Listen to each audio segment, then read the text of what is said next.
Hello, you guys. How are you all? Thank you guys for being here. Holy cow, I'm sorry I'm late.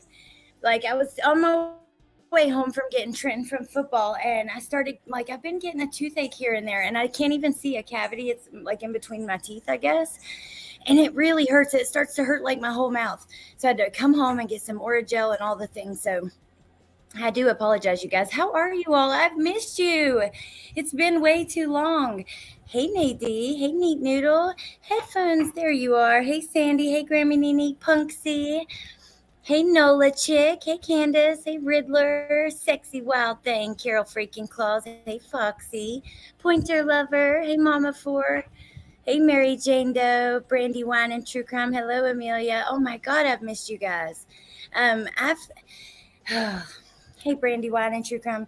We went to the beach over the weekend and got a hotel room and stuff, but we also had visitors and family, and yeah, it was just, I don't know. It was fun, but also stressful. I'm just happy to be here and be with you guys. Hey, Amelia. Let's see if I missed anybody. B Crumbs. Hello, Joy. So, anyways, you guys. Hello, Jinlu is in. Let the fun begin. Okay, so hey, Mrs. M. You guys know we've been going back through the case file from things from the beginning of Gannon's case or Leticia's trial, however you want to say that. And we recently just went over the first interview that Landon gave with police. You guys know that I transcribed that interview. It was from January 28th, 2020. I transcribed that entire interview. So I've done a similar thing today because she had another interview the very next day. And there are some major things in that interview there. I just want to talk about it. I want to also talk about the fact that, I showed you guys what those reports said in the case file, that basically she made the story up about Lena for leverage. We see here this was a report on March 6th. Miss Landon confronted Al about this abuse. And then, so on March 10th, they come back and say,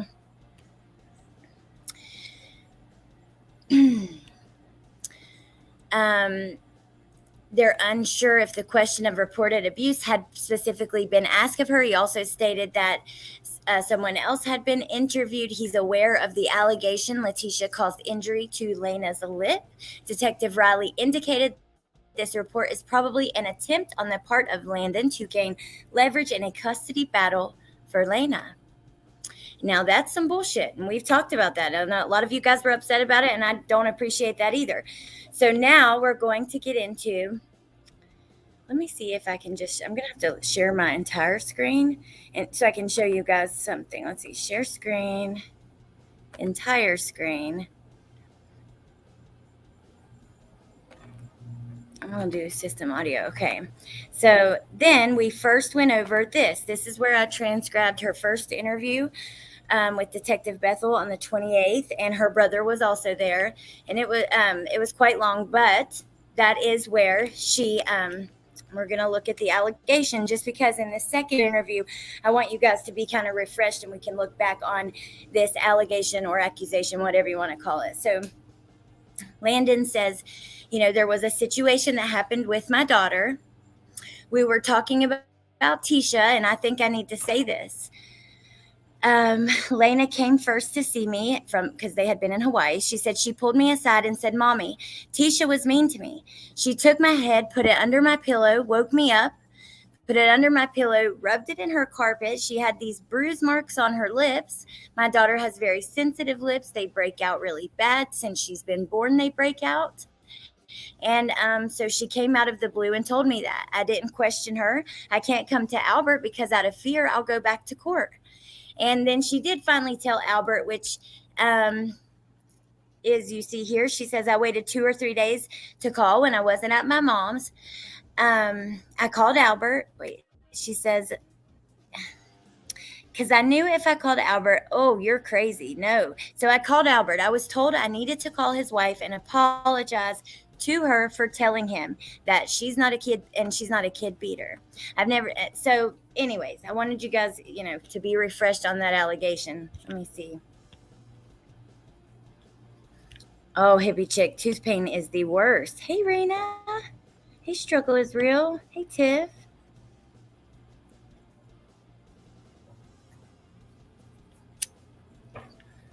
My cigarette went out. I was trying to smoke a cigarette while I chatted with you guys before we got into this new interview because I got to read quite a lot. Hey, Devin P8. So, you guys, I'm thinking about doing like a couple pre-recorded videos. I actually started one the other day with just like the information we went over in the live. So say maybe one video with just Lena's forensic interview and those couple documents we talked about on that live. One video just talking about the transcribed interview that on the 28th, and then maybe one on this one. That way people who want the information don't have to sit through the commentary or whatever, that kind of thing. So yeah, let me know if you guys would like that. Hey, Stephanie. Aw, Brandywine and True Crime, thank you. You're awesome too, and that is really sweet. Thank you for being a member for 4 months.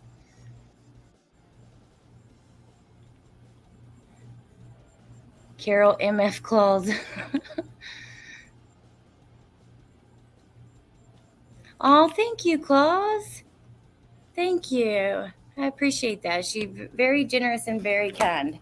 We're going to have to do some kind of special present or something for you. I don't know. Hey, Clarity. How to make up for it. You guys are all wonderful to me. You really are. I appreciate you so much. Hey, Tony. Okay, so I would like you to answer me, ma'am. What did it say, Jen? I didn't see it. Oh, Riddler, you've been a member for 10 months. Thank you. Cheryl says Landon had no reason to lie or make stuff up. She even said trying to talk to Al, etc. He was a jerk to Landon, and that's putting it nicely. I agree. She had no reason to make any of it up, and I think it's complete bullshit that they, it's really sad to even see that. That's something that we wouldn't have known had we not gotten that case file, though, because it just didn't come out. You can come up whenever you're ready, Jen. Hey, T. True Crime Crazy, good to see you. Hope you're doing well. Hey, everyone in chat. Still in the hospital. All thoughts and prayers appreciated. Oh, my goodness. I hope you get out soon. True Crime Crazy. Hey, Desiree in the bushes. Hey, Curious Jen. Okay, so now let me show you guys. I'm going to try to just share that specific window. Hold on. I forgot to do something. Now we're going to go over the second interview. So this is 1 day later. The first interview is the day after Landon arrives to Colorado. This is 2 days later. So let's see. Window.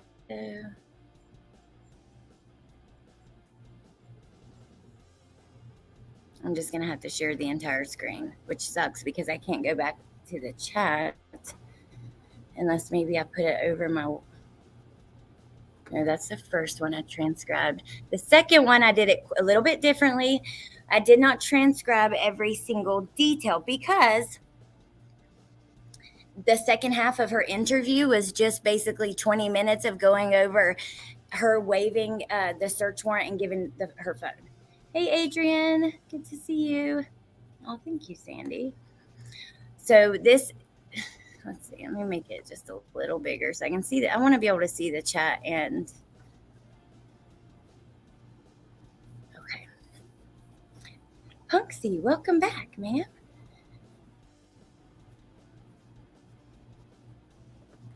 Hey, Doopsie Daisy. Hey, MK.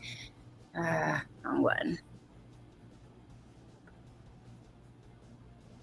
Okay, so we're just going to start here. So Nick...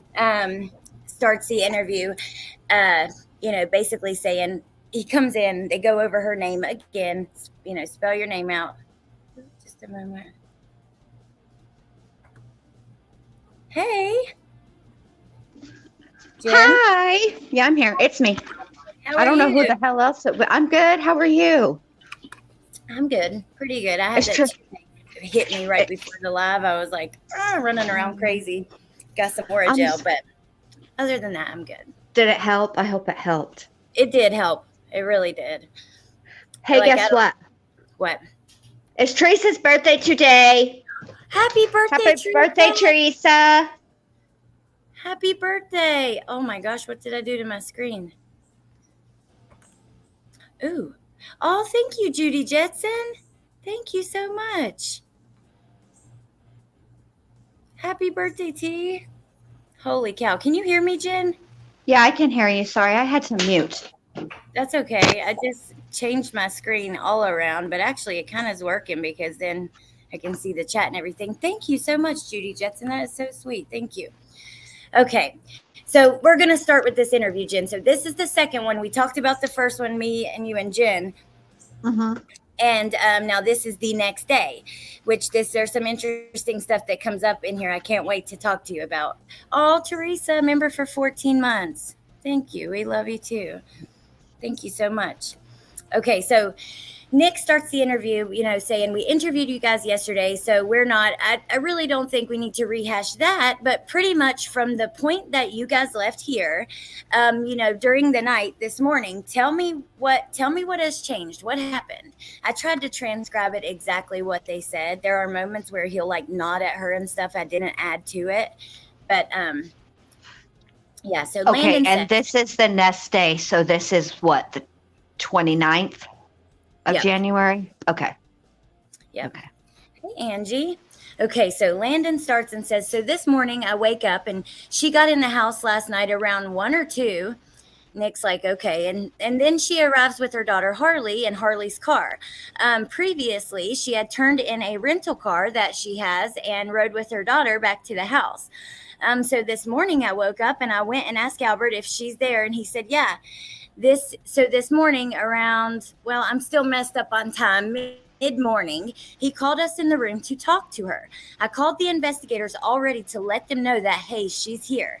I'd already called this morning because, and then she goes to turn off her phone and Nick does the same. She says, so she calls us in the bedroom and she's talking to us. And initially he had my whole story from yesterday of him running away and, seeing at the come and go and all that. And Nick's like, yeah. She's like, so today the story changed. Imagine that. I am shocked. The story changed yet again. Oh, thank you, Teresa. This one was easier because it was a little shorter, but yeah. Okay, so listen to this. So she says, the story changed that he left at 3 o'clock, 3:30-ish to go to a neighbor's house and never came. He was never home, and that's vouched by multiple neighbors. Nick says, okay. Landon says, Lena did not see him that morning. And Nick says, Sunday morning or Monday morning? Monday, she did not see him. He supposedly stayed out of school because he was sick. So Tisha said that night before he got all burned on Sunday because she was panicking and she was pacing back and forth of the room. And she said he had a short sleeve shirt on and a long sleeve shirt on. And apparently there was this huge fire downstairs from a candle. And on the couch where Gannon supposedly was sleeping, there's like 5 or 6 marks on the couch. And underneath the carpet, she told me previously on the phone, there was a piece of carpet that was ripped out because the candle burned on it. So I went last night and I pulled it up and not super sure. It was a piece of carpet cut out of another piece of carpet over another, one over it, and there's some stuff on the couch. So just going to stop there for a second. I think when Landon, remember in her first interview, she says that it was an accident, and we talked about that. Mm-hmm. I wonder if she got her memory, got the story wrong or something like that, or if that changed to her, because she did say the story changed again. So I got kind of confused of what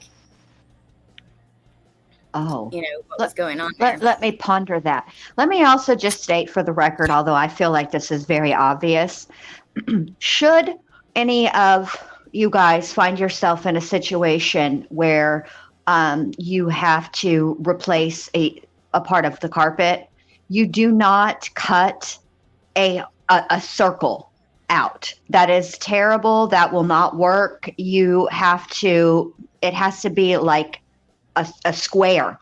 Okay. It's not easy to patch carpet. I don't know what the fuck she was thinking, because that story doesn't even make any damn sense, but whatever. That's what I just wanted to point out to everybody. Don't do this. You do not cut a circle out of the middle of carpet. That will not work for a patch. Do not do it. Don't do it. I was talking to my husband about it, and he said, "Have you mentioned that that's ridiculous?" And I said, "Of course I've mentioned that's ridiculous, babe." Before he did what he does now, he used to work clean, like not just cleaning carpets, but they were also certified to biohazards, like after crime scenes and stuff like that. And so anyways, we were talking about it, and I was like, this bish done cut a circle in the carpet, like a hole, babe. And he was like, oh my God, that wouldn't even work. And I said, I know. Stupid all around. Idiot. I don't know how Landon kept her hands off a tea bag. I don't know either. Ooh, Crumb Curious is here. I'm glad you told me, because you can see my screen and I can't see the backstage. I don't know what I did. I did something crazy with my screen. There you are. Okay. Hello. Hey. Hi. So I I have to leave because I'm taxigen today. But I was going to tell you that with earbuds in, I can still hear your music in the background. It's almost like, an audio watermark. Okay. Let me take that off. Wait a minute. I'm so glad you're here for a minute because of that. Okay. Prison phone calls just uploaded a video, and they talked about her moving. So Leticia talks about to Aunt Brenda in this call. You guys sent it to me. A bunch of Claus and B-Crumb sent it to me too, but everybody was watching and excited. But apparently she was asking to be moved. Yes. Yeah, and comparing herself to both James Holmes and Chris Watts. Yeah. I heard that. Thank you so much, Nola Chick. She says, thanks for all your hard work and being here while I work late. Thank you. So Leticia has finally admitted to being a murderer. Well, so she said something about Chris Watts, and she's like, his case was just like mine. Was it? It was just like hers. They're both fucking murderers. Well played, Leticia, you idiot. She's right. They're both murderers, and they're both child murderers. So, yes. Well played, dum-dum. Yeah, finally she's admitting that what she's done. Without all the, it was Maria, this or that. But because she's only comparing herself to the murderers. So, hey, Okie. Hey, Kate. Good to see you. So, yeah. It was really interesting for me. So you guys remember when I did that live stream about Amy Lang and the power of attorney, and I brought Chris on and asked him some questions about, how that whole thing works, and, if they are even supposed to be recording the video calls from jail, and, just all that stuff. Yes, and then I remember. Aunt Brenda emailed me that night. And so then listening to the phone calls from prison, she's talked about it twice now, I guess, but this was a call from May 30th, and she emailed me on May 28th. And, she told me she still loved Leticia, but really the reason she was emailing me is to tell me what a piece of crap Amy Lang is, because she was really angry and saying that she stole all this money. And Aunt Brenda even told me that Amy Lang stole Leticia's tax returns. And so now, all these months later, to hear Aunt Brenda talking to Leticia after she had just talked to me, and you put it together, and you can almost see the truth. Almost, not quite. It's like Leticia's lying to Aunt Brenda. She was lying to Amy Lang. She's using everyone around her. But then these other people are going other places and spread. That's how she works. That's how Leticia builds her web, Yeah, absolutely. And that is so interesting because Aunt Brenda mentioned a few times watching YouTube and that kind of stuff. And thank you, sexy wild thing, Carol freaking Claus. Thank you again.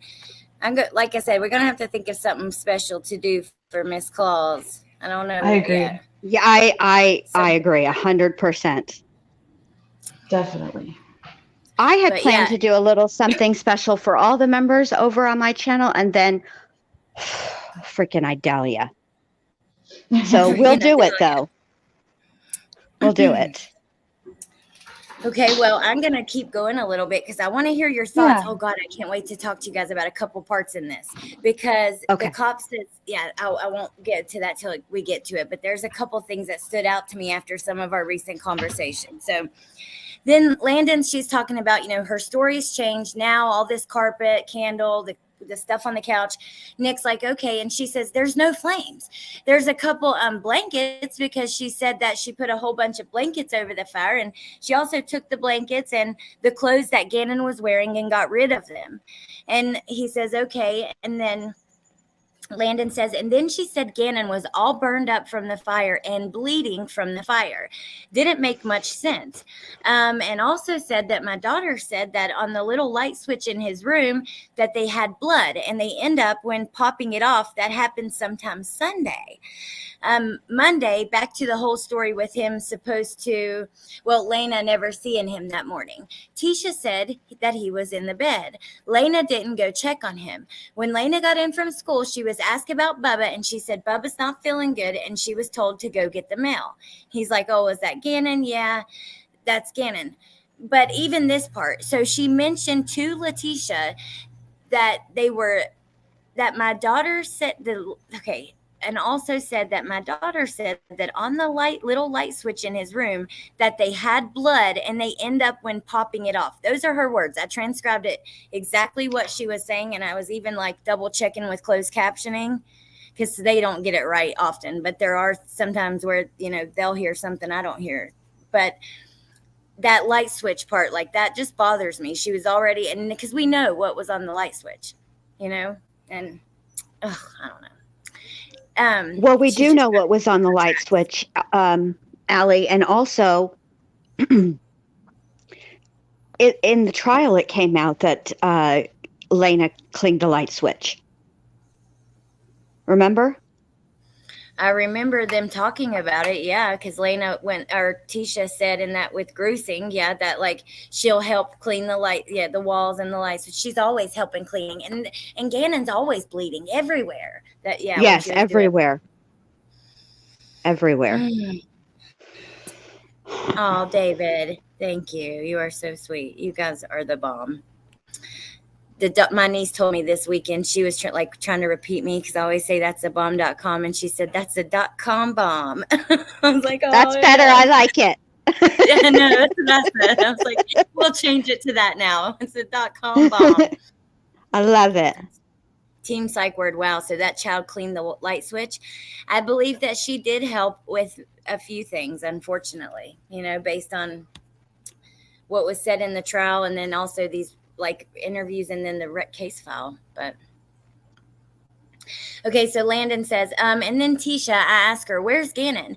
And she was like, and then Tisha, okay, Landon, when she starts talking as Tisha right here, I made sure to put prissy tone in this so I could explain to you guys what she does. She's like, so then Tisha, I asked her, where's Gannon? And she was like, that day we took him shopping, and then when we got back at the house, there was an intruder in the house. Like, she was doing, it was funny. I do like when Landon imitates Landon.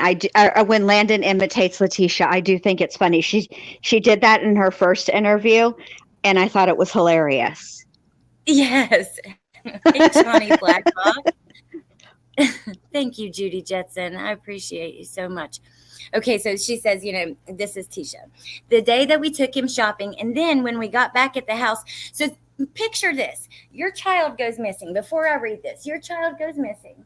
And you go to the house where your ex-husband and his new wife live, and you spend the night because you're all looking for the baby and stuff like that. And the next morning, your husband's like, okay, we all need to talk about what happened.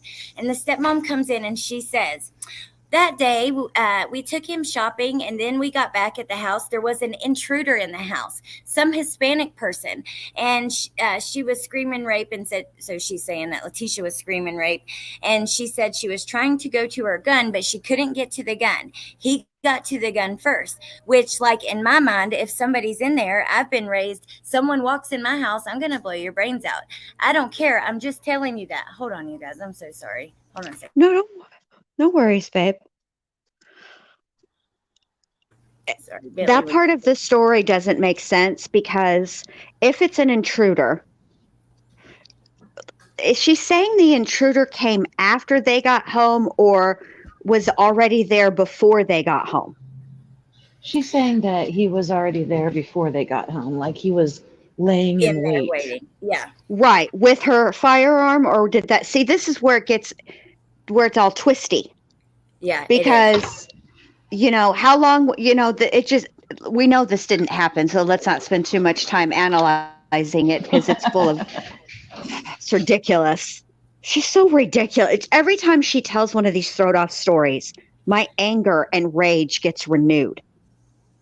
Well, I know, me too. It's great because I picture like your kid is missing and you go and you must be full of like desperation and just complete torture inside, like knowing your baby's out there somewhere and you don't know where.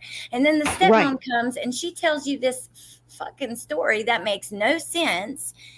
She says, so anyways, this whole story happens and she said she don't know how he came in. It was jumping over the fence. Then he rode a car. There's no evidence of that. She was saying like different stories. First he's laying in wait. Then he jumped over the fence. He rode a car. Now something I read in the case file is making sense. Okay. Oh, okay. Tell me about that. I'll finish this little paragraph she says, and then I want to know what you mean. She says, no neighbors have seen that. And so supposedly during that time frame, Gannon has gone missing. And supposedly this Hispanic guy took him and Gannon was bleeding during this time. And then after that, she didn't call anybody. She panicked. And she says, okay, so the next, well, wait, I want to know what made sense because it's a little bit more that there's like a point to be made here in a second.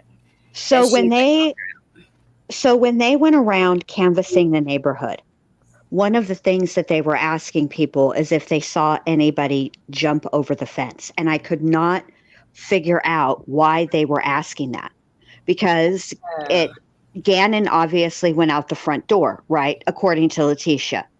But so I couldn't understand why they were asking that. But now that you're talking about Landon's interview, because like when I was going through the case file, and I told you girls, I read on Saturday, I read all 1,050 pages. But some, like when I knew it was Landon's interview, because it's a synopsis, I kind of scrolled past it because I was like, no, do not get sidetracked. Do not get sidetracked. Do not get sidetracked. I had to tell myself just like that. I like out loud too. I sounded crazy. It happens to me all the time. I'll go in looking for specific information, like about the road trip, and then I'll find something else that I haven't seen before, even though I've read through it several times. And then I'll be off on a branch and have to fight my way back because it's hard to stay focused. It's freaking bad. There's so much. Like that's what I was thinking. We could probably sit and talk about this forever and ever and ever because there's so many little like rabbit holes within the rabbit hole. You know what I mean? It's that's crazy though. That they were asking that. So yeah, that must have came from one of her stories. So then Nick asked Landon, did she say what time all of this happened? And Landon says, yeah, she said 2:30 is when she got back and the shooter was there. She calls him the shooter there, which I thought was interesting. She says, my daughter, maybe I've heard it wrong in the intruder, but it sounded like shooter. But she says, my daughter gets off her bus around 3:05, 3:15. A neighbor came by and they said they seen just Lena, open up the garage, getting her bicycle and going to do the mail. Gannon was never there. She says, so during this whole time frame, she's being raped, intruders in the house, she can't get the gun, Gannon's gone missing. And I asked her, I said, hey, Tisha, if that was Harley, what would you do? And she just changed the subject. And I'm like, I'd just call 911. I'd call Albert and let him know someone's in my house and my kid's not there. And so that was her whole, well, Albert's not going to believe me if I do that. I'm scared. So I'm like, he should believe you. She means if you're scared. She says, then she like comes to like a breaking point and she's like, and her voice trembles. She says, I truly, honestly believe she knows where my child is at. Last night, she came in at 1 or 2 o'clock. Why? Is she going where Gannon's at? I don't know. I have no clue. And what was she doing then? Was that when she was moving him around? Yeah, on Tuesday. So Tuesday is when she got the Tiguan from the airport, dropped off the rental car in short-term parking, but kept the keys, and then she went from the airport to the parking lot, and she sat in a parking lot with her phone on Wi-Fi but airplane mode. And then she went to Palmer Lake and then back to that same parking lot. And then she started texting Albert and Detective Bethel. That's when she sent Bethel those messages that said, what do you guys want from me? Because I have nothing. One of your very own leaked to me what you guys were doing, blah, blah, blah, blah, blah. Yada, yada. Oh, whatever. yeah. One of your own. Oh, my God. Right. So, And so she was arguing by text with Bethel. And she was asking for Bethel's permission to come back to the house. And she was texting back and forth with Albert, asking for permission to come back to the house. So then Harley gets in the Jetta and drives to the parking lot where she's sitting, which is the one by her work. And there's also a hotel in that parking lot. And Harley thinks that her and her mom are going to spend the night in the hotel on the 28th. But by the time Harley got from the residence to that parking lot, Leticia had worked it out with both Albert and Bethel that it was okay for her to go home. And so then Leticia just said, we're going to leave my car here. And then they drove in Harley's car back to the house. But everybody else was, already in bed or whatever. And Leticia went in and went straight to the bedroom and just kind of hid there with the dog. And right. Harley at one point invited Leticia to come downstairs and sleep with her. But Leticia didn't even want to walk through the house. Oh my God. And then Landon's there and she's like, why are you coming back at 2 a.m? What the hell are you out doing? Based on this interview. Oh my God. That's just torture. And then so it was the very next morning that at 7:19, Leticia texted Albert, who was out on the living room couch, and asked him to come into the bedroom to talk to her. And that's when she first told the rape story. And then I was going to tell you too, she doesn't say shooter. She says intruder, but she's talking fast and she's got that accent. So she cuts off the beginning part, the in part. And a lot of times she just says intruder. Yeah. Oh, okay. Thank you. That makes sense. Let me take a second though and say thank you so much to MK. That was so sweet. Thank you. Thank you. And also Cajun Girl says, thanks ladies for all you do. Hold on, I gotta unhide it so I can see it. Peace and love from New Orleans. And thank you. Thank you so much. Wow, thank you. Wow. Okay, wait a minute. Wait. Espera. Okay. She told Albert about the rape? At 7:19 in the morning on Wednesday, January 29th. Well, look, this is when, so this morning in Landon's statement, she says basically the same thing. She says that she calls us into the bedroom. She says, this morning I woke up, I went and asked Albert if she's still there. He said, yeah. So this morning around, I don't know, I'm still messed on time. He called us into the room to talk to her. So she told Landon about the rape that morning too. That's when she. Yeah. So Leticia texted Albert, who was in the living room on the couch, and got him to come in. And then he came in and she told him the Eduardo story. And at that point, he said, hang tight.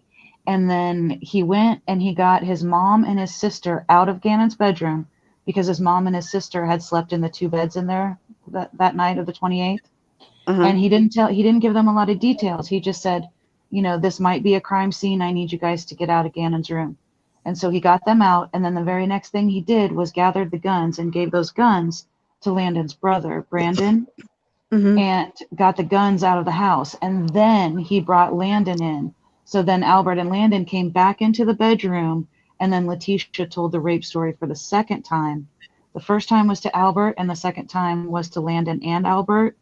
And then basically she got the dogs and Harley she didn't get the dogs, I'm sorry. So she got Harley together at that point, and they left. Now, one of the detectives tried to offer her a ride to the police station, and she said no. And then that's when, she had made an appointment with Bethel the night before. She started hinting to Bethel that she had something that she wanted to tell her, but she had to tell her in secret and in private.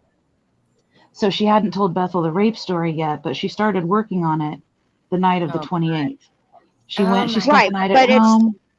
Right, but in her interview, which I find this interesting. I mean, I don't know why I'm shocked by it, or if even find it. I mean, I don't know. But anyway, she starts out her interrogation interview by asking who all is going to have access to this interview, who all is going to be able to hear it. And the thing of it is, she makes it sound like she didn't tell Al, that Al does not know. Right. Right. Like she's afraid that if he finds out, right. But he already knew. Right. And in So, fact, Bethel already knew that he knew because Brandon called the police as soon as Landon told him what was said. I forgot you told me that. Yes. Oh my God. fuck yeah, So even Leticia. Bethel already knew. I want you guys to hear this just for a second because the Gemini JC has put it in here a couple times. And look, on this channel, I do want to like keep it very respectful, especially to Landon. That woman has been through hell. Even the investigators have questioned her motives and stuff like that. I just want to be very cautious, and even towards Harley. But I think this is a fair thing to bring up based on Leticia's Google searches. So the Gemini believes the Google search about how long, like the shock, how long does shock last with a gunshot wound or a gunshot? I forgot her exact search term. Yeah, it was something like that. Yeah. So the Gemini believes that was about Harley. Right. And I see the potential correlation because the first thing that Leticia says to Harley during the first jail call after she's arrested and extradited is asking Harley if she's still in shock. Wow. I'm tempted, I'm tempted to believe that she's asking Harley if she's still in shock from her mom being arrested, and just being without her mom. But I do see the potential correlation. I'm just not willing to like run with it, But I do see, because she did Google about, I need to look at the exact Google search, but it was something about, it was something akin to what she said about what are some quotes that a suicidal person might say. That was one of Leticia's Google searches, Yeah. And it was something along those lines. Like she wanted to know what the symptoms or signs of shock were after seeing someone shot. So I do see the connection with the word shock, but it's just not enough for me to run with. She probably would be in shock from watching her get arrested.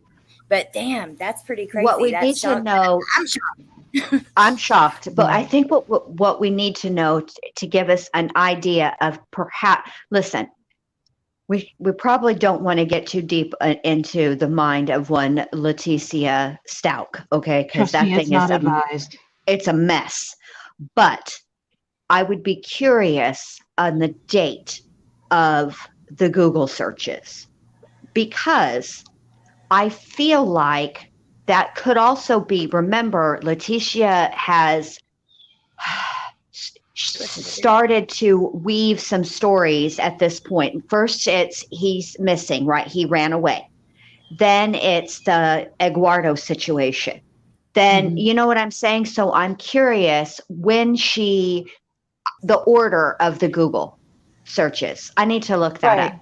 The Google search with the shock, that happened in South Carolina. So it was in February. That Google search about shock was right around the times where she was searching about how often do they check under bridges. Yeah. Oh my God. It was right about the same time.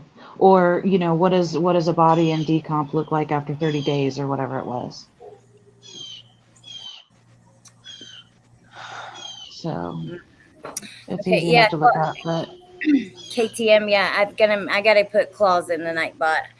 I said Claus needs a Nightbot emoji because I have one for Lynn, MK, and Woofy now, and we gotta add Claus in there. I'll think of something. Okay, so let me read, because there's a part I really don't want. I hope that you're still here for Curious Jen, both of you guys. I want you to be here, and you said you might not be, whatever, you know what I mean. So let me go for a second. She says, only thing I know is that her story has changed 5 or 6 times. She got a rental car, turned the rental car in.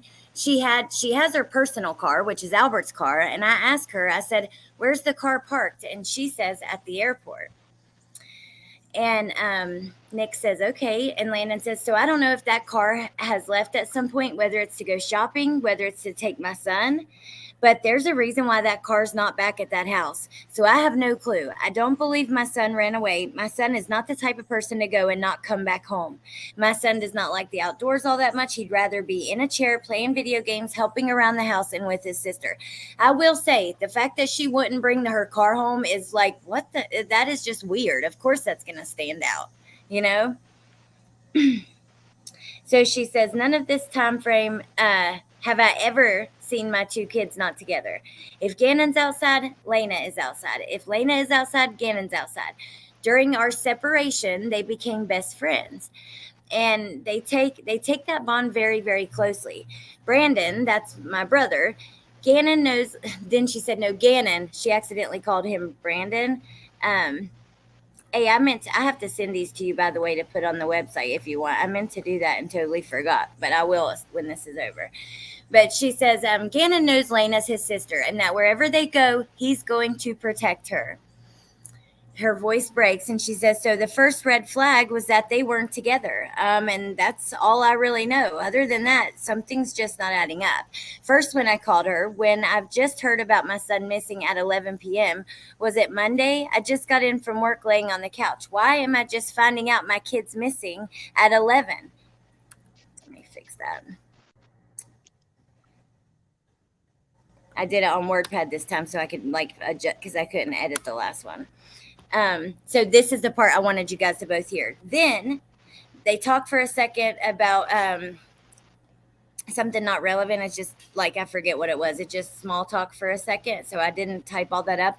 Then Nick says, do you know what time Albert got home from Oklahoma? And Landon says she knows, it's on her phone, and she had so many calls she couldn't find it. But she could reach out to T-Mobile to get that. So I thought that was really interesting that they would ask Landon that, because she wasn't there, right? She wasn't there yet when he got home from Oklahoma. And after all of this bullshit that Leticia spewed, then Nick looks at her and he's like, his very first question is, do you know what time Albert got home from Oklahoma? I wonder if they thought in the beginning, like when we've talked about this some, that he could have possibly been involved or something like that. I'm sure they have to rule everybody out, but Definitely. Yeah, Definitely. I think that's what and it was. Did. And keep in mind too that by this point, the neighbor, Connor's mom, had gone to them and said, you know, what she told WTAF about the timeline falling apart. Remember, she was saying like, and I went directly to the police station and I told them that I saw Albert loading a gun that Tuesday, right when he got home. And if he would have gotten home from the airport at such and such time, they wouldn't have had time to go to Chick-fil-A. And you remember that? Uh-huh. yes. So this, you know, they would have just talked to her as well, and would not yet have had time to check, you know, the flights and footage and all of that stuff. So, and they definitely were suspicious of Albert at first because, you know, just like Grusing said, 90% of these cases, it's one of the parents. 90%. Yeah. And so they even went as far as to check the footage of Albert leaving DIA on Sunday morning, the 26th, after spending the night at the airport. There's one of the reports in there is them getting word back from DIA saying, no, there was not a juvenile with him, because they were checking to see if Albert took Gannon out of state with him on the plane. You know, so they had to rule everything suspicious. out. Yeah. Yeah. And by this time they had also talked to Connor's mom, who was, you know, very suspicious of Albert and Leticia both because they were blowing her off. Well, and I think that, I think they have to, I mean, obviously they have to do all of the checking. And at that point, they, like you said, they didn't have all the things to verify where Albert was. So, you know, then once they did, then that was ruled out. Right. Yeah. Well, my brain is somewhere else. I'm thinking about something else that I'm not ready to talk about yet. Sorry for being distracted. It's okay. Well, we look forward to the time. Oh man, wait, let me fix it. I was trying to fix a command really fast for Claus, and then I messed up because I didn't put her name in the command. I gotta fix it. But sorry, my brain's somewhere else. That somewhere I'm not ready to talk about yet. It's true. Let's see. Submit. It's true. Oh, LTF Alicia, thank you. She says, I gotta undo it so I can read it. Let's see. Alex wanted to pop in chat and show some love. I love your channel and coverage of cases. Back to listening, but wanted you to know you're special. Aw, thank you so much. That is really sweet. I appreciate that. Thank you. Okay, I think I have her thing fixed. But, okay. Try one more time. But yeah, as soon as I heard that about Albert, I was like, okay, I can't wait to hear their thoughts, because it just made me think about, Connor's mom and all the things. And yeah, so okay. Then it goes on to, let's see. She says, none of this time frame have I ever seen my two kids not together. If Gannon's outside, Lena's outside. If Lena's outside, Gannon's outside. During our separation, they became very close friends. I read all this. I'm sorry. Then, so Nick starts asking for clarification about the intruder. And he says, so Leticia told you that she came home from shopping around 2:30 and he was already in the house? And Landon says, yes. And she says, there's no signs of nothing. She just said everything looked normal when she drove in. Listen to this. She even sent me, let me pull this up. I told the people yesterday that I spoke with, every time that I've talked to her, she's called unknown and she's messaged off of my son's phone. She also told me this morning that he went into Gannon's room Sunday, Monday, when all this happened. She sent me pictures and said Gannon's room. She shows the officer her phone and says, Leticia said his room hasn't been touched. So on Monday, she tells Landon, look at his room, sends pictures. It looks perfect. Nothing's wrong. I don't know what's happened. And then the next day she's like, yeah, he was even in Gannon's room. And so her story just, changing, which, if we counted how many times that happened. Well, that's a dramatic change. And here's why, because his room wasn't right. Remember, Al noticed the bed. The beds were not in their normal position. And here she comes trying to, I don't think she thought that Al ever noticed stuff like that. But he did. And then now she's got to explore. Now she's got to account for all of that. Like, fucking Leticia. Right. And Al was saying too that, remember when the police came over like 10 o'clock on the 27th, the day he went missing, and she's walking them through Gannon's room and she's pointing out like his clothes that are laid out on the bed. That's the point where she says, I'm really fashion. Yes. Anyway, at that point she's talking about, like his favorite stuff and all that. And she explains why his clothes are laid out on the second bed in the room. And Albert, later in an interview with police, was telling the interviewer, I don't remember who it was at that point, it might have been Riley, or maybe it was Bethel. I don't know. It was one of the two, Riley or Bethel. And he was saying that that's absolutely not normal. Like, she lays out Lena's clothes, but she doesn't do that for Gannon. So he wasn't sure why those clothes were laid out.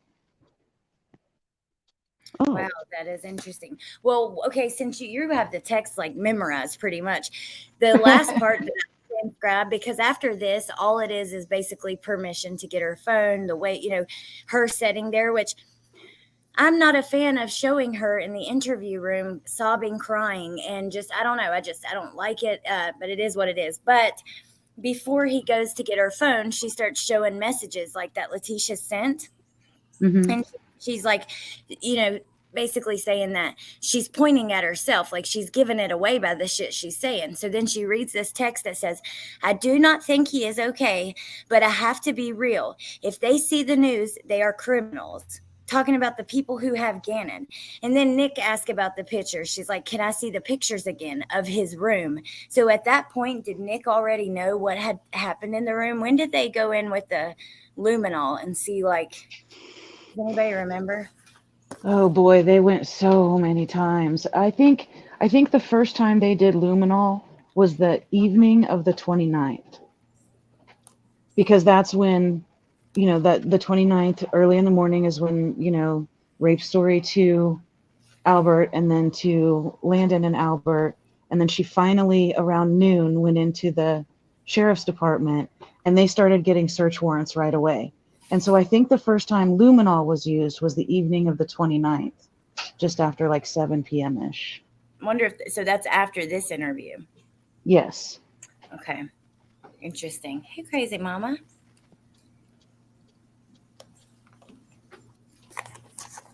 Yeah, because prior to the 29th, the evening of the 29th, after them talking to Leticia at the sheriff's office, it had only been the walkthrough, with the police. Now, they had come back over as they were like canvassing the neighborhood.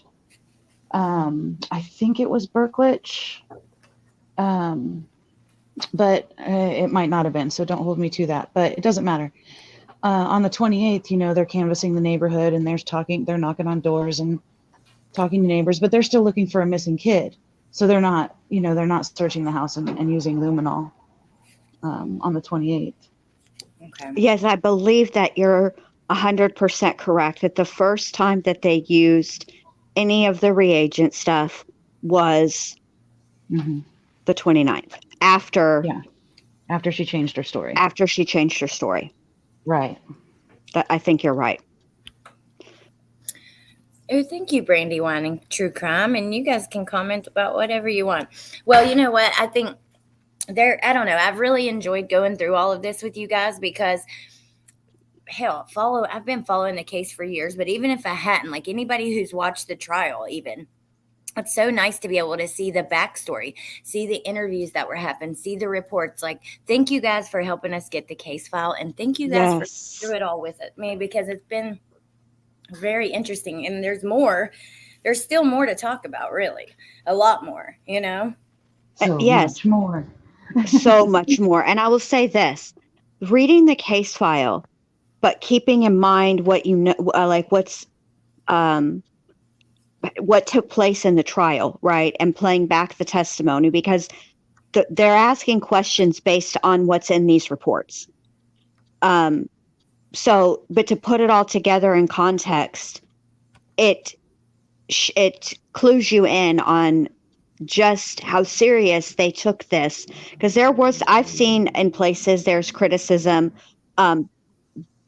way back for how long it took and all the things, right? But they had to vet Leticia's story, even if we all heard it. Anybody, I think, hearing that story knows that it's nothing but a bunch of cockamamie bullshit. I mean, it doesn't even make any sense. None of the candle story and Eduardo and the pregnant belly, and none of those stories make a lick of sense. But they have to check it out. They have to make sure. Yeah, I agree. And it's just, with all the access to all of the open source information that we do have, the stuff that's been made public and the stuff that we're getting our hands on now, you realize how complex and convoluted this whole puzzle was.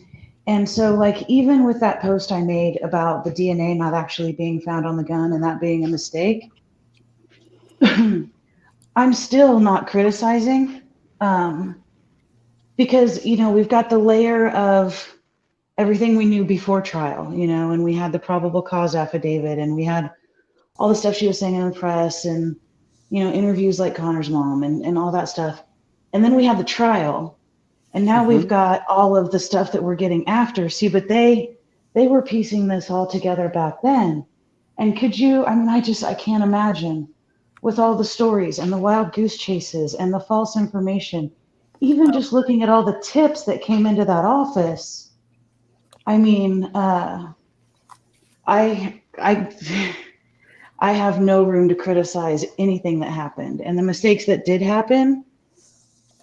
I mean, when you look at the overall picture of what all they were actually dealing with, and the time, what all they had to untangle because of her. Right, and the idea that this happened on January 27th, and she fled across the country And they had her arrested by March 2nd. I mean, really, when you think about it, look at all these other cases that takes years. I mean, Summer Wells, you know, Mark Redwine took 9 years to get to trial, you know. And they didn't, I don't know, it's a lot. It's a lot when you put this layer over that layer over that layer. And we know, you know, the way that we're getting access to the information. That's another thing that I find interesting about all these phone calls, especially the ones like before trial. Because we know what's happening, you know, out in the world at this time. And now we can hear her little hamster wheel spinning. Yes. And telling the lies and putting the things together, and, you know, enter Amy Lang, and, you know, and then, you know, she starts messing with the YouTubers, and, you know, but we didn't have access to that information then. Mm-mm. So it's another layer that we're all putting on one big timeline, you know. Yes. And Leticia is definitely like a disgusting, I like onion, but Leticia is like a rotting onion. They're squishy and they smell bad, but they do have layers. Yeah. Today, she said, well, not today, but what I heard today on that call, it was from after trial. She was complaining about not having toothpaste for the trial. I'm like, lady, you were acting like a complete asshole, and you're worried about toothpaste? You were flipping people off. Leticia, you ain't showered in a month of Sundays, but you care about oral hygiene. Shut up. Right, like when they were talking about Amy Lang, and Leticia's talking about, you know, just what kind of terrible person Amy Lang is, and I'm like, oh yeah, is she a murderer? And I see, this is the thing that really upsets me about Leticia, is I'll have an opinion one way about somebody else, but let Leticia go after them, and then all of a sudden I'm defending them. Right, because who is Leticia to be talking shit about anybody? I mean, I was not a fan of Amy Lang, and I'm still not, right? But then to hear Leticia, like, you know, she set her up. You know, I mean, you knew she was the fall guy before it even happened, and then you hear her talking to Aunt Brenda, like, okay, but can you send money? Right, exactly. I didn't get that money you sent. Okay, I want to say something before I forget. It'll go out of my head. Okay, so on the night when Leticia is at the El Paso County Sheriff's Office, Al is, I guess he went wait. It's whenever she says to Al, or to whoever she says it to, I guess it is to Al, that one of their own is leaking information. They are there's cops at the house at that point. And they call the cops at the house at that point, and they're like, shut the Alexa and everything off. Yeah. Because they think that's how she was, you know. Oh, wow. Interesting. They were trying to prevent it. Could she have been listening in on the echo? I don't know how that works, so I can't say one way or another. But they weren't taking no chances. Wow. Yeah. Well, she had already disconnected the Echo Dot on Saturday, but she could have, you know, put it back, you know. Exactly. But at the end of that text message to Bethel, she said, even right now, I know what is being said. And it was either the Ring doorbell or the Alexa, or, you know, whatever it was. But yeah, probably the Ring doorbell, actually, because you can look on on our cameras. You can watch live too. But let me just take a second and say thank you so much to a couple people. So I wanted to read this comment to you guys. Melody says, this is absolutely the best place to hear the ins and out of this story. You three ladies are fantastic, and I adore each of you. Thank you, Melody. Thank you, Melody. And thank you, Melody. Then there was one from Shell who says, if I could afford it, I'd pay for the whole teabag files for you ladies. And, then Carol freaking Claus, thank you so much, Carol freaking Claus. She says, thanks to all three of you beautiful ladies for all your hard work and doing beyond an amazing, awesome job with Gannon's case. No one could do it better than the three amigas. Love y'all and love you too. Oh, thank you, Carol Claus. Love you too. Yes, thank you. Thank you so guys much. are the bomb. The .com bomb. .com bomb. That's the new thing. Hey, Julian, thank you. So, oh my gosh, I wonder if she was listening on the echo and stuff like that, or on the Ring camera, because you can do that on a lot of cameras. But Honestly, I think she was bullshitting. Oh, I Yeah. think she wanted to see the reaction. I agree with you, Jen. I think she was also bullshitting. Number one, because I know that she disabled the Alexa, and I don't think she would have had a good opportunity to, re-enable it.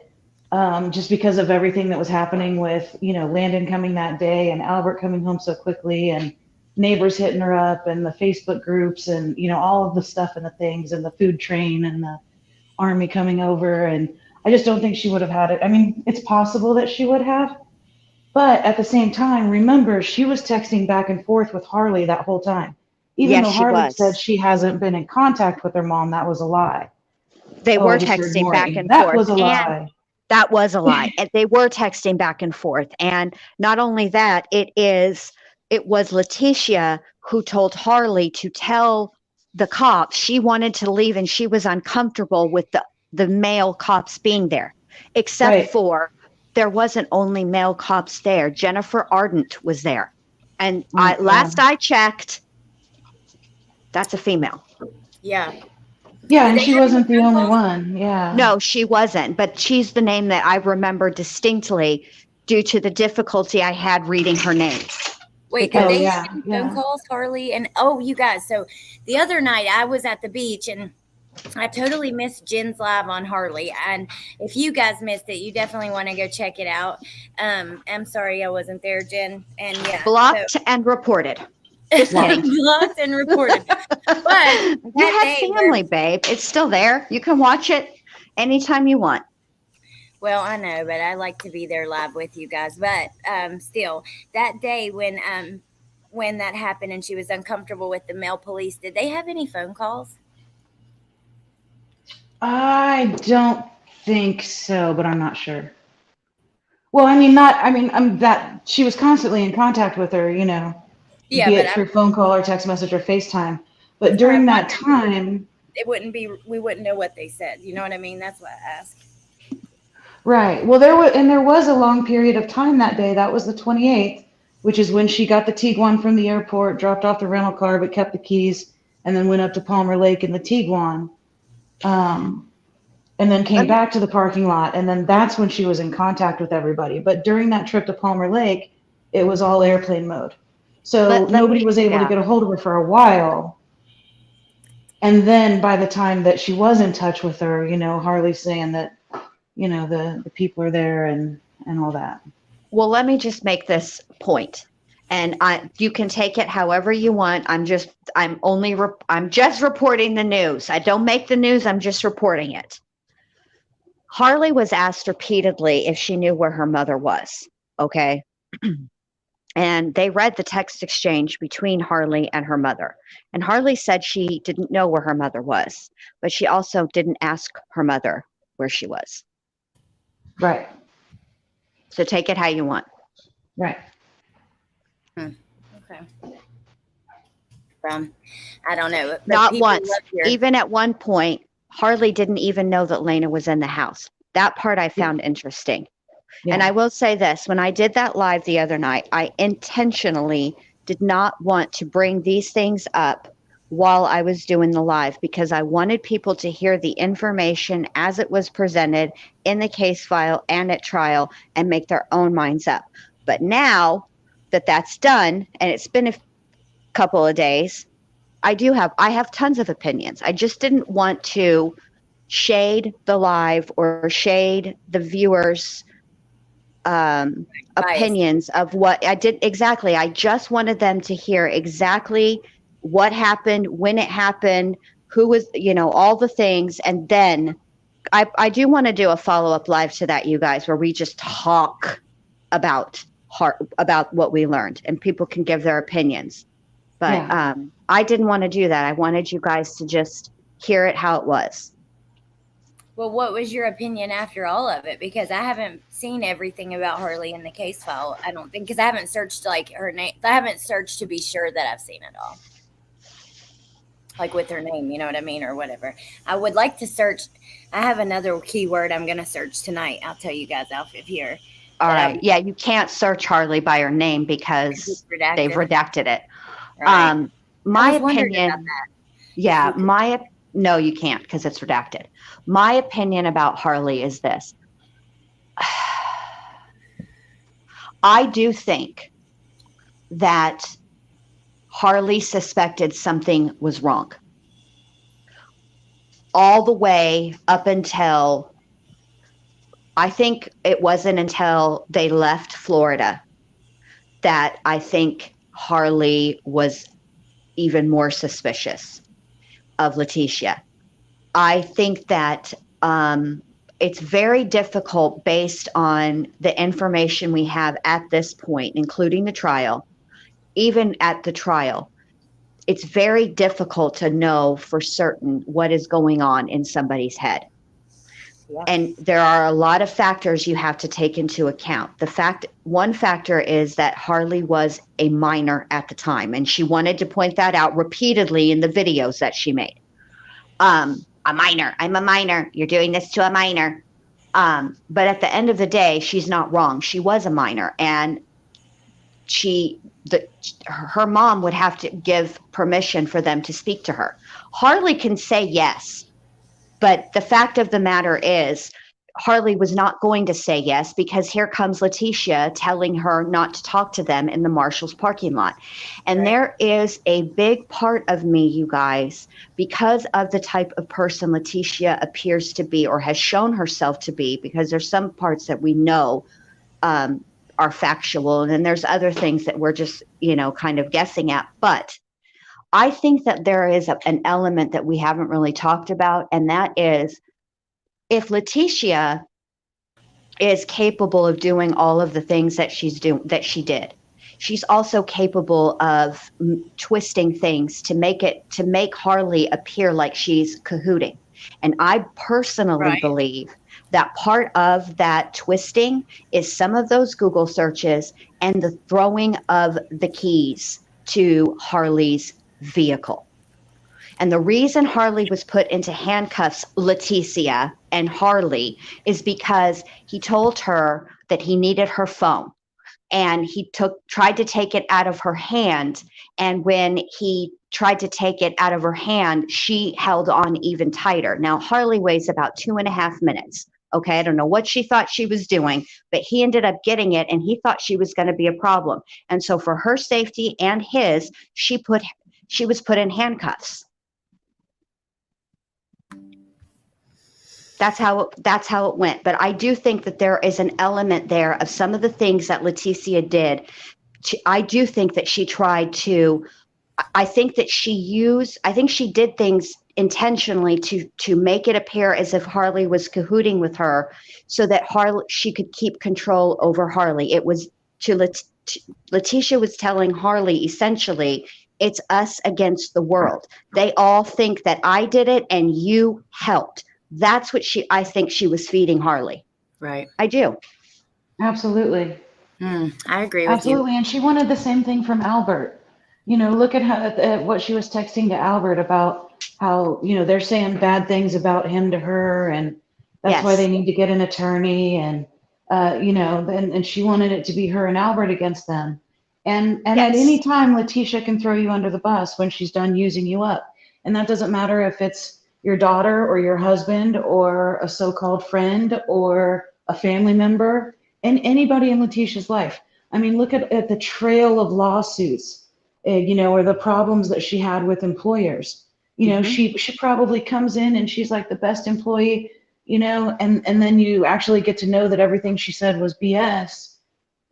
And then you start to see the real Leticia, and then all of a sudden she's a victim of you, and it's too late. You're already done for. Correct. And she did throw Al under the bus. When Al did not want to be Al and Leticia against the world, what did she say? Well, I think that Al should be arrested for manslaughter. Now, you notice I didn't say murder. First of all, nobody gives a rat's fat kneecap, Leticia, whether you use the term murder or manslaughter, because that's a legal thing. Regardless, you're accusing a man of killing his own or taking part in murdering his own son, period. I don't give a rat's fat kneecap what legal term you use, whether you use murder in the first or you use manslaughter or you use second degree. You're still accusing him of the same thing. You Yeah, need to stop. absolutely. And she threw him under the bus because she was pissed because Landon was there. And in Leticia's mind, and I've said this from the beginning, at that point, and I believe that when Al showed up to trial with his new wife, I know Leticia felt some type of way because in her mind that the only thing for Albert was the only two women in the entire world for Albert were Leticia and Landon. Landon was her direct competition in her mind for Albert. Right. Yeah, I agree, which is very twisted and dysfunctional just because, yeah, Leticia. But thank you, Brandy Wine and True Crime. She says, yep, I agree with you about Harley. And I love your picture. You're very pretty. But I want to bring this up to you guys. So Pointer Lover and Claus both think that Harley knew more. So hold on, let me go back to the comments. So here, Pointer Lover says, Claus, I think she flat out lied. They were having like a little conversation back and forth. And then Pointer Lover comes with this point, and this is interesting. She says, Harley was concerned about the dogs being burned. And when T told her it was Gannon, she didn't even ask if he was okay. That's interesting. Yeah, there are a lot of little, like context clues. Like when Albert was on the stand and he was asked about Harley's relationship with Gannon and Lena, and he said, well, one of them is a teenager and the other one, so there's, so you could tell that there's probably the typical sort of bickering back and forth and don't touch my stuff kind of things. You know what I mean? Right. So you could kind of see a little bit of that there. But then there were other things, and now they're kind of escaping me. Okay, look at the way Leticia spoils people against other people. Like when before they got Lena back to the sheriff's office, they thought for a while that it was Lena and Harley and Leticia, and it ended up just being Harley and Leticia. But Albert even made a comment of like, who knows what she's saying to Lena, because he knew that she would be putting stuff in his head. And Leticia had been trying to spoil people against Gannon for a while. And we see how her lies expand. She starts the lie with a person close to her, and then she repeats it 3 times, and then she goes on to the next person and says and tells the same lie. And then it expands out from there. And I think that Harley was her go-to person to run these stories by a lot of times. And Harley, I'm sure, had heard all about the knife incident. And then another little context clue is when Harley was on the stand and she was talking about, what was it? Sorry, my brain tonight. When she was talking about whether or not Gannon would play with the candle or lie about playing with the candle. Is that what you're going to say? She said sometimes kids lie. Uh-huh. That wasn't it. Sorry. Well, I give up. Usually when that happens to me, it comes back after a second. Yeah, it'll come back. But Christina, yes, we have seen that. We talked about it a few months ago, but it's on. Okay, she says, off topic, has anyone seen Amy on any channels? I heard her say on a phone call with her and Aunt Brenda. T said, Tisha Lynn, that Amy is doing YouTube videos for cash. Christina, so it's on Patreon. And there was a YouTuber named The Glare who, I wish he was in my Nightbot. I don't think he is. He reviewed the Patreon. So a creator called Critical K on her Patreon. You could go over there and pay like $1 and watch the interviews. She had Amy on, and Amy did actually have, video of their phone calls. And that was true. I don't know if she was selling them for cash, but she was showing them what Brenda said about her showing like her videos and stuff. She was doing that. But go to, but see, The Glare didn't even title it anything about Gannon or Leticia. He titled it about like Amy. Critical Karen. Yeah. It was Critical Karen something or other. Yeah, I'll try to find it real fast and drop it in the chat for you guys. So I did remember. So during Harley's testimony, it was when she was talking about just the atmosphere of the house that night and the reason why she slept upstairs. And they were talking about, how cold it was downstairs and why, Dave Young's asking her, why did you sleep upstairs? and she said that it still smelled like smoke, and that, the whole place just felt weird and it was uncomfortable. And he says, well, why was it uncomfortable? And that was right about the time where Harley said that Leticia said that she was afraid of Gannon. Yes. Yeah. See There what you I mean? go. So, I remember. yeah. Yes. And so, Leticia has been feeding Harley all this stuff about how Gannon's been acting weird and Gannon is scaring her, and Gannon came at her with a knife recently. And who did she send to go check Gannon's backpack? Right. She sent Harley. Harley is the one who found, allegedly, the Swisher Sweets cigars. Right. And that was entirely to benefit Leticia. That's something else that we found in the case file, is that during a search after that, one of the many, many searches of that place, actually, it wasn't during a search. Albert found it. So in a kitchen drawer, after many searches, Oh, yes. in a kitchen drawer, Albert found an empty Swisher Sweets package. And, yes. So do you think that Gannon really got his hands on a cigar and like put it in his backpack and then put the box that it came in into a kitchen drawer to hide it? Exactly. Yeah. I know exactly when they found it too. They found it after they had moved out. Right. So Leticia started, in my opinion, kind of demonizing Gannon with Harley.